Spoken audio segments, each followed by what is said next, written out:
Hello guys, अस्सलाम वालेकुम, welcome back to my channel. So आज हम करेंगे जनरल साइंस, जो कि 8th क्लास की बुक है, पंजाब टेक्स्ट बुक बोर्ड की। सो इसका चैप्टर नंबर 1 इकोलॉजी जो हमारे पास है, हमने उसका इकोलॉजिकल इंटरडिपेंडेंस तक कर लिया है। एंड आज हमने पढ़ना है इन्वायरमेंटल प्रॉब्लम्स, ग्लोबल वार्मिंग। सो इसको हम रीड करने पे आते हैं। Some gases present in the atmosphere, e.g. carbon dioxide, methane, oxide of nitrogen, water vapors, etc. Some gases, कुछ gases जो कि एटमॉस्फेयर में मौजूद होती हैं, इसकी एग्जांपल है carbon dioxide, methane, oxide of nitrogen, water vapours, etc. Trap a part of heat, ये जो हीट है उसको अपने कब्जे में कर लेते हैं। Reflect by the earth causing increase the atmosphere temperature, जो कि हमारे एटमॉस्फेयर के टेम्परेचर को ज़्यादा करता है।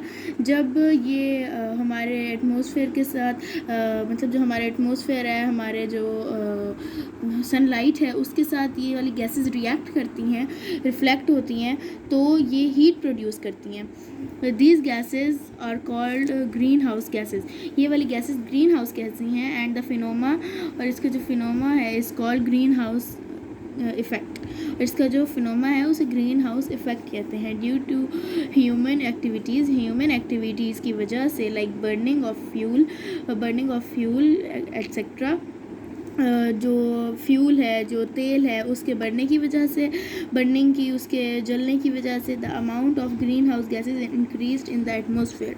जब वो हमारे घर में खाना पकता है तो गैस हमारे पास, हम गैस जलाते हैं, एंड जो फ्यूल है वो हमारे पास होता है तो वो बर्न होता है, तो उस फ्यूल के बर्निंग को, उस फ्यूल के जो जलने को से जो हमारे पास हीट प्रोड्यूस होती है वो ग्रीन हाउस गैसेस कहलाती है। तो वो हमारे ना एटमॉस्फेयर में ग्रीन हाउस गैस को इंक्रीज़ करता है। This speed up the green house effect, ये ग्रीन हाउस इफ़ेक्ट को ज़्यादा कर रहा है, उसकी स्पीड ज़्यादा हो रही है। The increasing rate of green house effect is increasing the average temperature of the अर्थ। जो ग्रीन हाउस इफ़ेक्ट की इंक्रीजमेंट है वो हमारे पास एवरेज टेम्परेचर जो हमारी अर्थ का है उसको भी इंक्रीज़ कर रही है। आफ्टर अ रिज़ल्ट, इसके रिज़ल्ट में, इसकी जो नतीजा है उसके अंदर, the earth is getting warmer, हमारी जो अर्थ है वो गर्म होती चली जा रही है, जो कि हमारे लिए अच्छा नहीं है। अर्थ को इतना गर्म नहीं होना चाहिए, इंसानों के लिए ये इतनी अच्छी बात नहीं है। This is called global warming. Earth के गर्म होने को ग्लोबल वार्मिंग कहते हैं। ड्यू टू ग्लोबल वार्मिंग की वजह से the ice in the polar region and the mountains melt at the greater rate. इसकी वजह से जब ज़्यादा गर्मी पड़ती है, ज़्यादा धूप होती है, तो हमारे पास जो हमारे ऊंचे इलाके हैं, माउंटेन्स के इलाके हैं, उनमें जो बर्फ़ होती है माउंटेन्स पे वो मेल्ट करती है, ज़्यादा तादाद में मेल्ट करती है। This leads to rise the level of sea water which creates flood in low lying coastal areas. जब हमारे पास पानी ज़्यादा हो जाता है और हमारे पास मतलब वो हमारे जो सी लेवल्स हैं उनसे वो ज़्यादा हो जाता है, तो वो फ्लड के काम करता है, वो फ्लड होता है।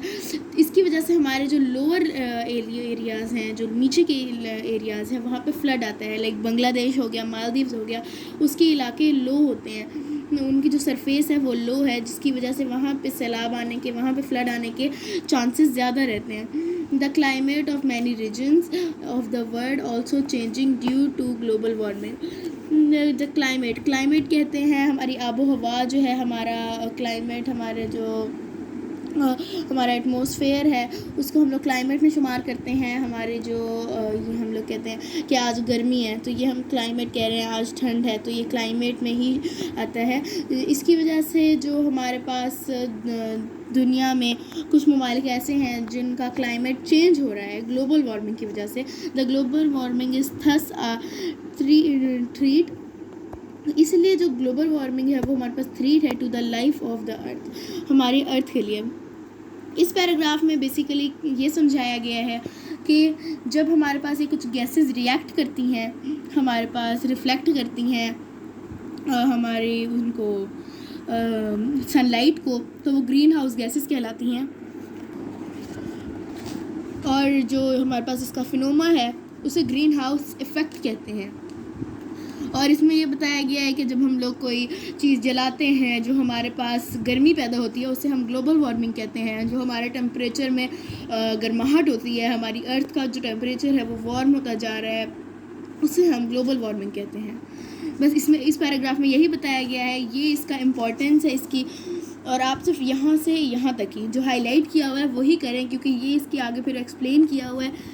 एग्ज़ाम में अगर ग्लोबल वार्मिंग का कोई पैराग्राफ आए तो सिर्फ यही वाला पैराग्राफ आप लोगों ने राइट करना है, ये ग्रीन हाउस गैसेस, ये ग्रीन हाउस इफेक्ट और global warming. I think that's it for today guys.